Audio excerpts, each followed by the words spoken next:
Duas perguntas super correlacionadas aqui. A primeira do Léo Gadelha. Vocês estão vendo alguma nova Taesa no radar? Como eu adoro essas perguntas.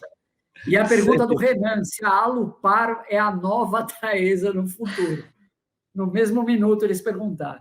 Pessoal, em primeiro lugar, não existe essa de nova Taesa, nova Magalu, nova Taurus.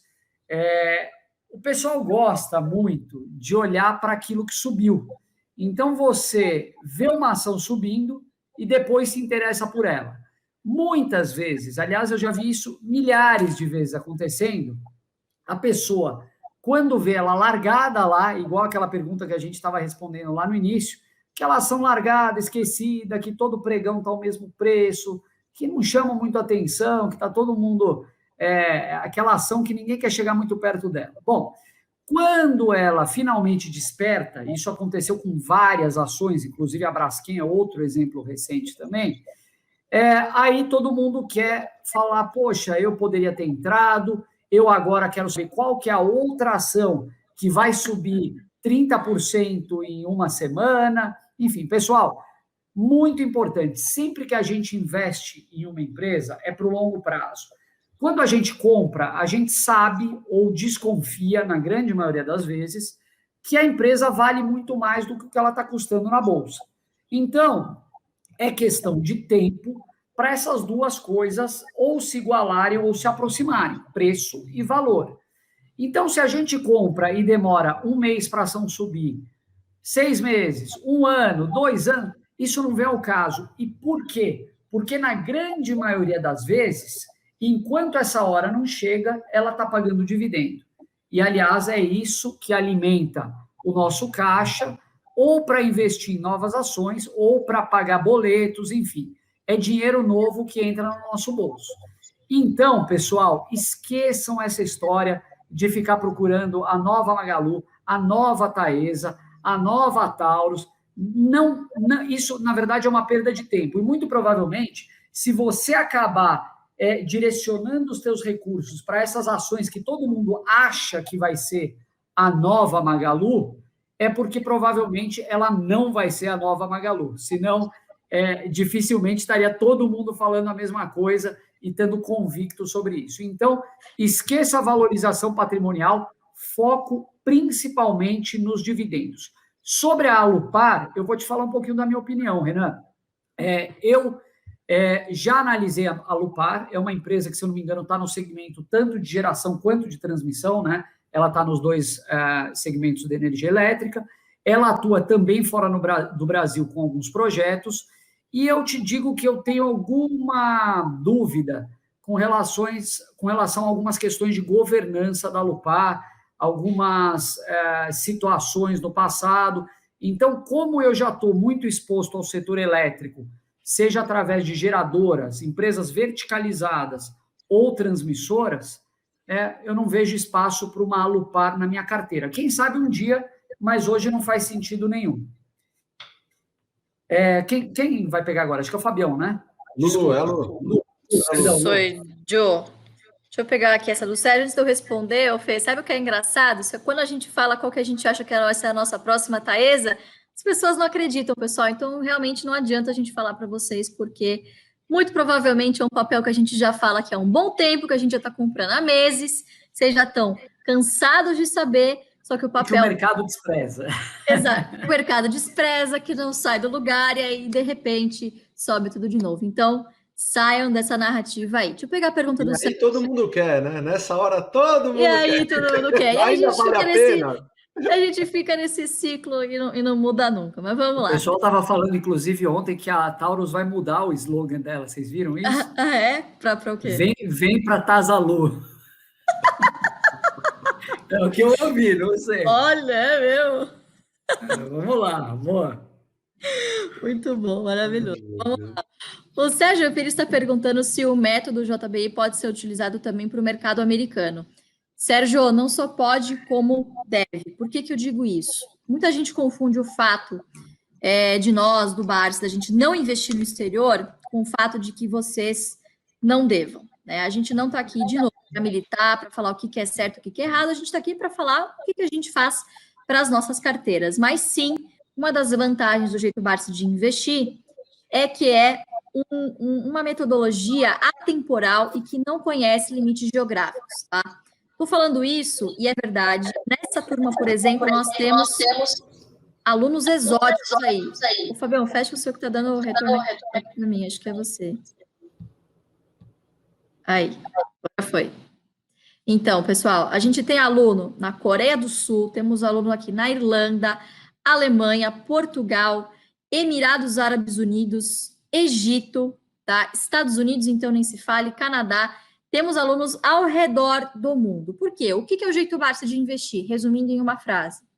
É você comprar para sua previdência boas empresas que paguem bons dividendos a bons preços. Essas 3 condições você consegue encontrar em qualquer bolsa do mundo, tá bom? Então, a metodologia que a gente está trazendo aqui para vocês, ela é, sim, atemporal e pode ser usada em qualquer lugar do mundo. Claro que, muito provavelmente, vocês vão ter que fazer adaptações para que a teoria tenha adesão à realidade. Então, de repente, vocês não vão usar 6%, que é o que a gente usa, vão usar outra porcentagem que seja mais vantajosa, enfim, dependendo do mercado em que vocês estiverem. Mas dá para usar, sim, viu, Sérgio? Fique tranquilo, tanto para quem mora aqui e quer fazer lá, como para quem mora lá fora e quer fazer aqui ou quer fazer lá, enfim, é super democrático, realmente pode ser uma estratégia aí usada para qualquer um, desde que você coloque os recursos realmente que estarão destinados para o seu longo prazo aí.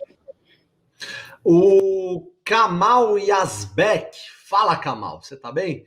Cara, ele faz uma pergunta legal, ele falou: MDI serve para aproveitarmos oportunidades momentâneas ou somente para entender a periodicidade dos dividendos? Boa pergunta, Kamal. Primeiro de tudo, o MDI, ele é gratuito, tá? Você pode baixar, eu acho que tá o link aqui na descrição, senão você procura lá no Google MDI AGF, que você vai achar, tá bom? Ele é gratuito.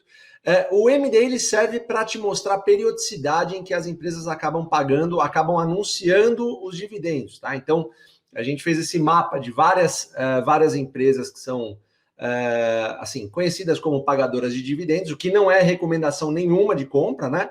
Mas isso também é muito bom para que você usufrua de uma estratégia que é o dividendo inteligente, que o próprio Barsi sempre falou, também é um capítulo no Jeito Barsi de Investir, que é você, obviamente, eu vou falar bem rápido aqui, de uma maneira mais resumida, mas basicamente é você ter um retorno mais rápido do investimento que você vai fazer. Então, o MDI, ele vem como um braço desse desenvolvimento, tá? Mas não é sobre nenhuma hipótese oportunidade momentânea, até porque a gente não acredita nessas oportunidades momentâneas. A gente não compra empresas que estão prestes a distribuir dividendo para vender no dia seguinte, tá?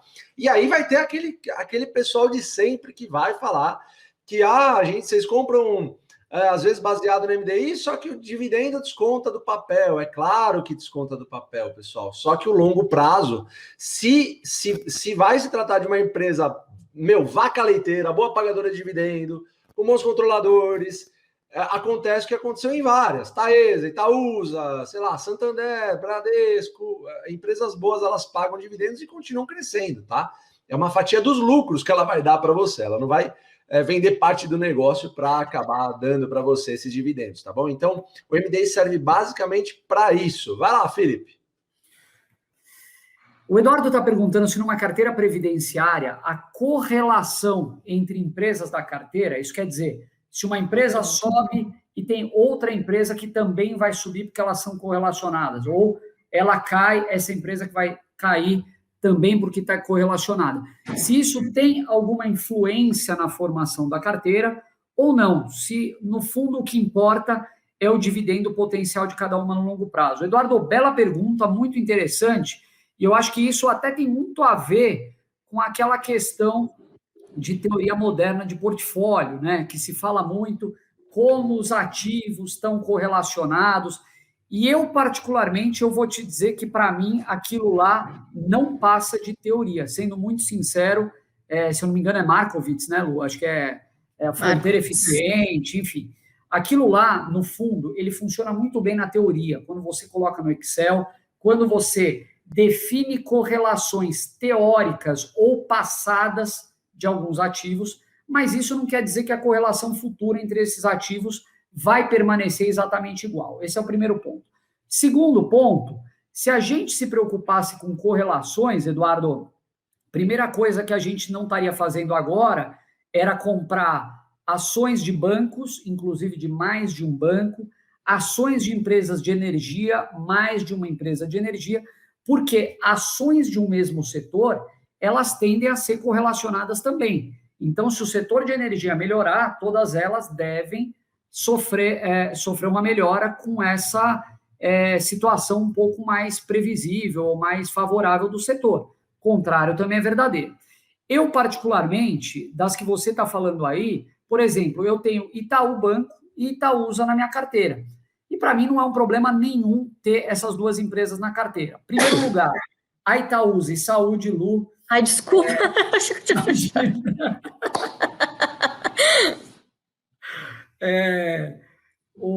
Eu perdi até o raciocínio. Bom, tudo bem. Desculpa. Itaúsa, não, imagina.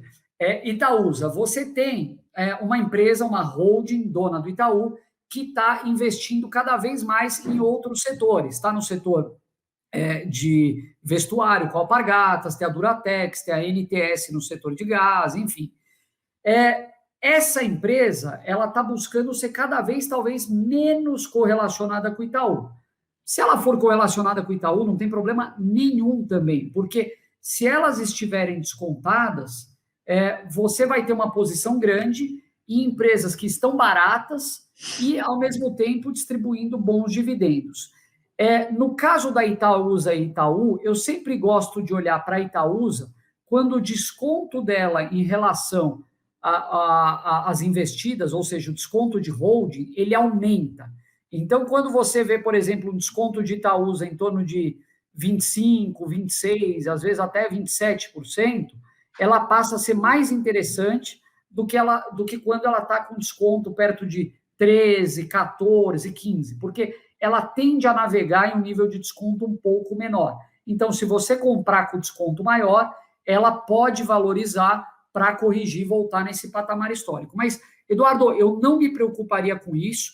Aliás, na tua pergunta também, falando entre BB e BB Seguridade, eu acho que a correlação é cada vez menor, inclusive.